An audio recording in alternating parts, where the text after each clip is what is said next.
Mafia. Yo, wczoraj beka, teraz Koldy już robi fame. Koldy znów robi bang. No i cześć. Ty napisałeś na necie, że go nie lubisz. No i chuj. No i jakie teraz są procedury?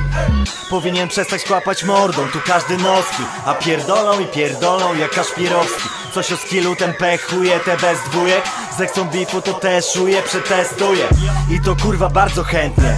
Czy wiesz, że rap Koldiana ma na imię gruba ta odkękę? Jest tak, ty wiesz, że jest tak. DSB Mafia zabija, to kurwa nie może przestać. W rapie zielony jak mentol, ziomuś nie jestem. A gdy twoja dupa to odpali, poczuje miętę. A ty w starciu ze mną, chłopcze, jesteś jak Lizan w seksie z prawiczkiem. Długo nie pociągniesz, bo zacząłeś już mi grać na nerwach. Gdy zacząłeś nagrywać ten chuj nie rap na pętlach.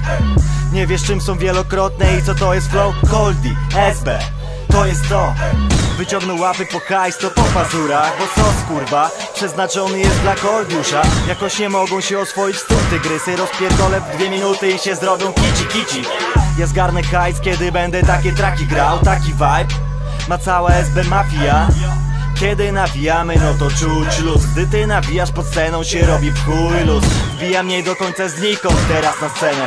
Witam się z nową kliką, żeby ten hajs brać wreszcie. Wyłącz glam rap, bo się kolego klawa zgrzeje. Na zdjęciu trzymasz majka, to weź poskładaj lepiej. Koldas ma flanak bez szału, nowe nagranie coś ty. To jak aparat w żelazku, no nie ma takiej opcji. Jest ekipa, wiara i jest warsztat. SB Mafia. Synek, sprawdź nas. Portfel będzie pusty z rana, ale kasa wróci zaraz. Zapomnij o trudnych sprawach. Podnieś szkło do góry za nas. Yo, spokojnie duperki, tylko na trakach wyrabiam się w 2 minuty. Co jest? SB Mafia. Dalej Alko Mind.